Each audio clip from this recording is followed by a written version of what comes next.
Universitas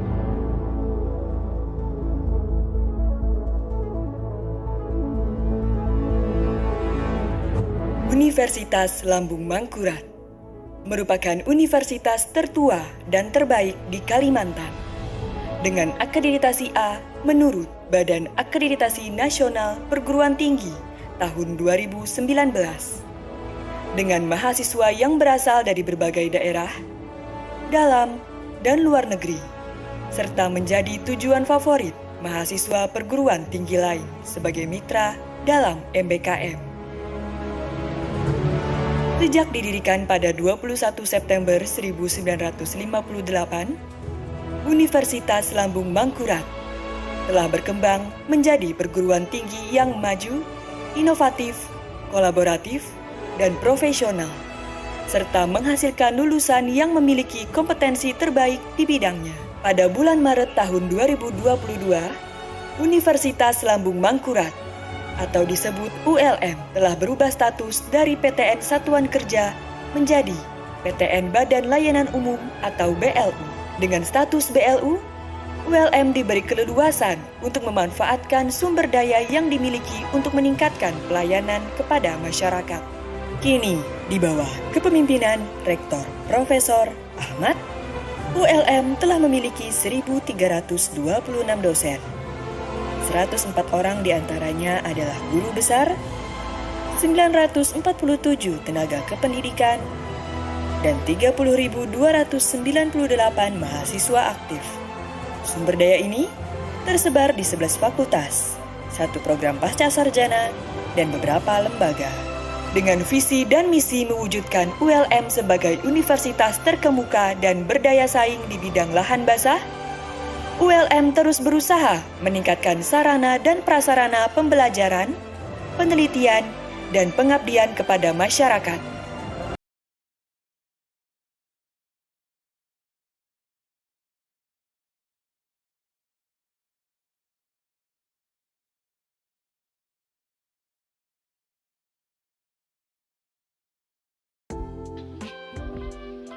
Mengelola perusahaan bisnis, usaha bisnis membutuhkan organisasi. Organisasi bisnis membutuhkan manajemen untuk mencapai sasaran dan tujuan yang ditetapkan sebelumnya. Organisasi usaha adalah struktur eksekutif dari bisnis.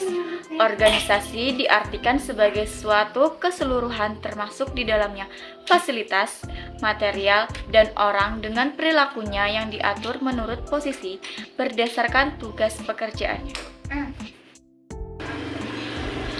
Macam-macam tujuan pernyataan misi. Mission statement, suatu pernyataan bagaimana perusahaan akan mencapai maksudnya di lingkungan tempat menjalankan bisnis. Tujuan jangka panjang berhubungan dengan periode waktu panjang, umumnya 5 tahun atau lebih, tergantung bidang bisnisnya. Tujuan jangka menengah, tujuan yang ditetapkan selama jangka waktu 1-5 tahun. Tujuan jangka pendek, tujuan yang ditetapkan untuk 1 tahun dan dikembangkan pada beberapa bidang yang berbeda. Pihak yang menetapkan tujuan misi umumnya ditetapkan oleh Dewan Direksi. Tujuan jangka panjang umumnya ditetapkan oleh Dewan Direksi dan Manajer Puncak. Tujuan jangka menengah umumnya ditetapkan oleh Manajer Puncak dan Manajer Menengah. Tujuan jangka pendek umumnya ditetapkan oleh Manajer Menengah dan Manajer Lini Pertama. Target sasaran bisnis jangka pendek 3-12 bulan. Rekrutmen tenaga kerja, membangun sistem kerja, pengenalan produk baru atau persentase target penjualan. Jangka menengah 1-5 tahun, manajer pemasaran menargetkan sasaran penjualan sebesar 7% dalam 3 tahun. Jangka panjang lebih 5 tahun, Esa Unggul menargetkan penambahan gedung baru 5 lantai pada tahun ke-9. Merumuskan strategi bisnis. 1. Menetapkan sasaran strategis. Sasaran strategis adalah sasaran jangka panjang sesuai misi perusahaan, contohnya ASER. komputer menjual personal komputer langsung ke konsumen untuk memperoleh laba. Yang kedua, menganalisis organisasi dan lingkungan, analisis SWOT, strengths, weakness, opportunity, threats, yakni metode untuk mengetahui kekuatan dan kelemahan organisasi serta peluang dan ancaman yang ada. Ketiga, menyesuaikan organisasi dan lingkungan. Langkah terakhir dalam perumusan strategi adalah menyesuaikan kekuatan dan kelemahan organisasi dengan peluang dan ancaman yang ada di lingkungan organisasi bisnis berada. Fungsi manajemen, ilmu dan seni merencanakan, mengorganisasikan, mengarahkan, mengkoordinasikan, serta mengawasi tenaga manusia dengan bantuan alat-alat untuk mencapai tujuan yang telah ditetapkan. Mekanisme kerja dari fungsi-fungsi manajemen. Perencanaan adalah proses manajemen untuk menetapkan sasaran dan tujuan organisasi dan menentukan cara terbaik untuk mencapainya. 7 langkah proses perencanaan strategis. Bentuk-bentuk perencanaan. Tujuan objektif merupakan suatu sasaran di mana kegiatan itu diarahkan dan diusahakan untuk sedapat mungkin dicapai dalam jangka waktu tertentu. Kebijakan policy, pernyataan atau pengertian untuk menyalurkan pikiran dalam mengambil keputusan terhadap tindakan-tindakan untuk mencapai tujuan. Strategi merupakan tindakan penyesuaian dari rencana yang telah dibuat. Prosedur merupakan rangkaian tindakan yang akan dilaksanakan untuk waktu mendatang. Aturan, rule, suatu tindakan yang spesifik dan merupakan bagian dari prosedur. Program merupakan campuran antara kebijakan prosedur, aturan, dan pemberian tugas yang disertai dengan suatu anggaran. Budget, semuanya akan menciptakan adanya tindakan. Pengorganisasian organizing. Proses manajemen yang menetapkan cara terbaik dalam mengatur sumber daya dan aktivitas suatu organisasi menjadi struktur yang logis. Hubungan-hubungan yang timbul dalam organisasi dapat berbentuk hubungan formal dan hubungan informal. Hubungan informal lebih banyak menyangkut hubungan manusiawi, hubungan yang di luar tugas pekerjaannya, dan hubungan-hubungan yang bersifat tidak resmi. Hubungan formal terdapat 3 hubungan besar, antara lain tanggung jawab, kewajiban bagi individu untuk melaksanakan tugas yang telah ditetapkan dengan cara sebaik mungkin menurut kemampuan serta pengarahan yang diterima. Yang kedua, wewenang, hak untuk mengambil keputusan tentang apa yang harus dilakukan oleh seorang juga merupakan hak untuk meminta kepada orang lain melakukan pekerjaan. Yang ketiga, pertanggungjawaban, kebalikan dari arus wewenang berasal dari bawahan mengalir kepada atasan. Pola hubungan antar komponen-komponen organisasi. Yang pertama, tujuan, fungsi, tanggung jawab, wewenang, dan pertanggungjawaban. Pengarahan atau direksi merupakan aspek hubungan manusiawi dalam kepemimpinan yang mengikat para bawahan untuk bersedia mengerti dan menyumbangkan tenaganya secara efektif serta efisien untuk mencapai tujuan. Pengarahan yang dilakukan oleh pemimpin harus berpegang pada beberapa prinsip, prinsip pengarahan tujuan, prinsip keharmonisan tujuan, prinsip kesatuan komando. Pengawasan atau kontrol, proses manajemen dalam memonitor kinerja suatu organisasi untuk menjamin bahwa tujuannya dapat tercapai. Bidang-bidang manajemen yaitu manajemen sumber daya manusia, menerima dan melatih karyawan untuk mengevaluasi pekerjaan dan menentukan besarnya kompensasi.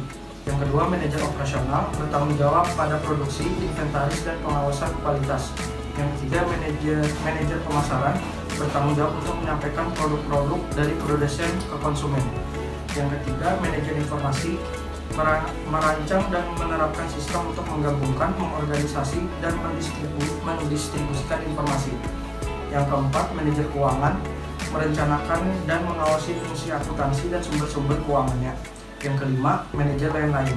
Contoh manajer lain-lain yaitu manajer hubungan masyarakat, manajer penelitian dan pengembangan, dan lain-lain. Decision making process.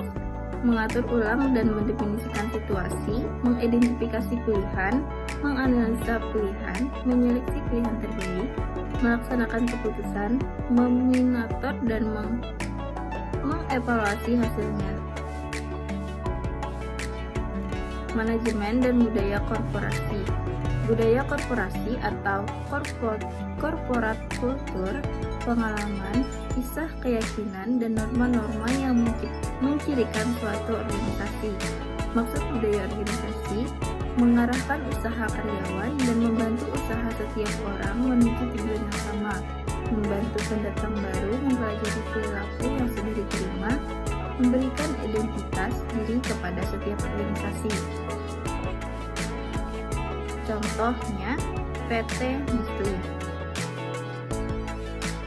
Sebagai perusahaan manufaktur makanan terbesar di dunia, kami fokus pada peningkatan nutrisi, kesehatan, dan kesejahteraan konsumen. Karyawan kami berdedikasi dan termotivasi untuk menghasilkan produk berkualitas dan menciptakan efek yang memenuhi kebutuhan konsumen.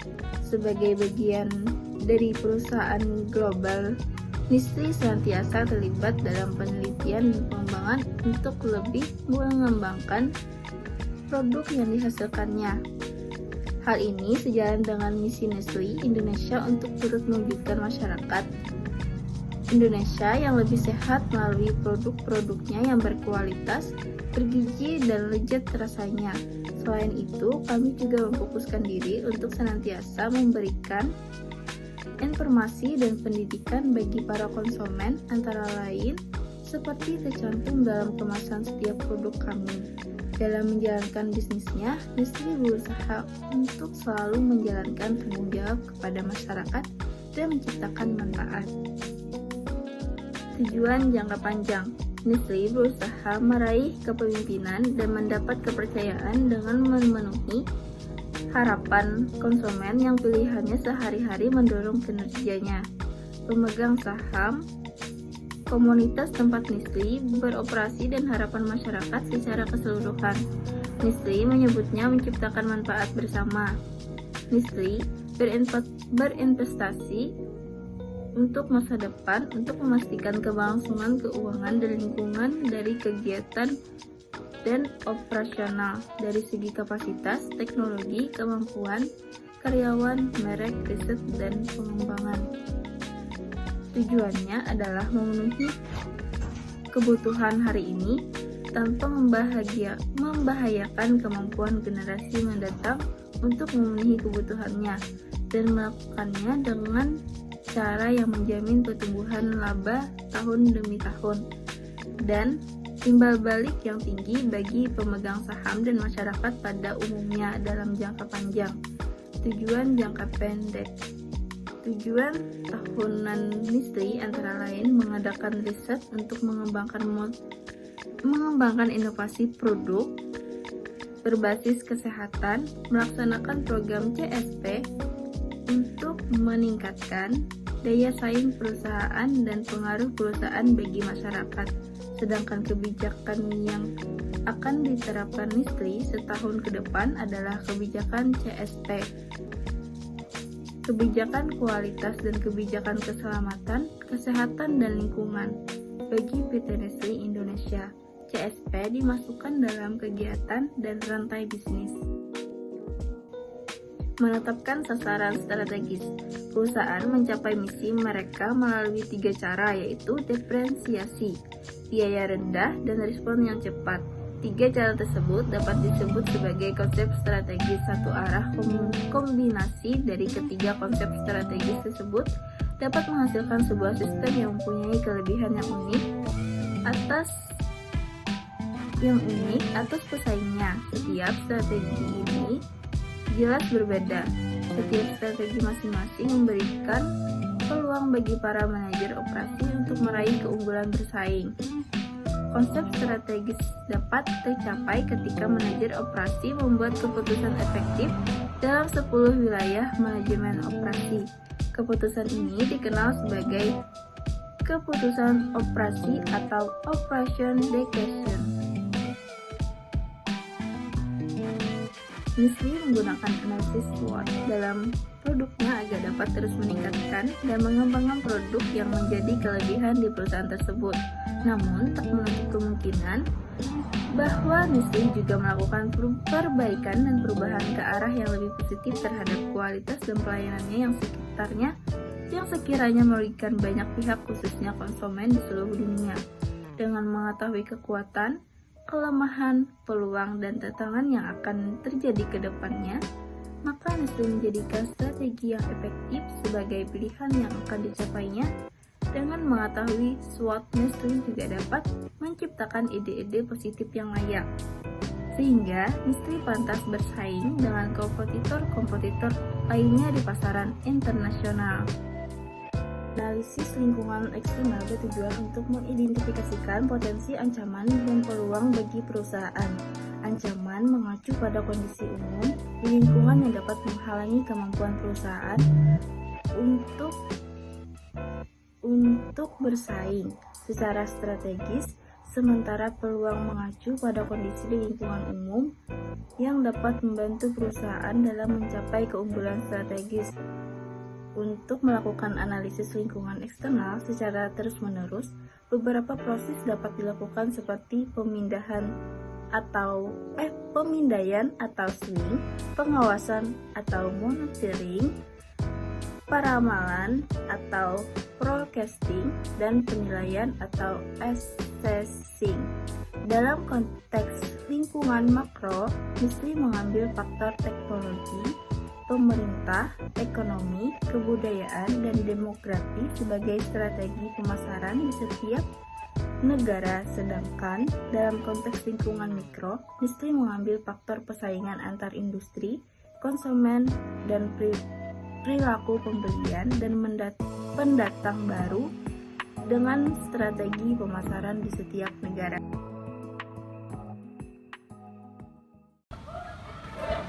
Sekian dari kami. Wassalamualaikum warahmatullahi wabarakatuh.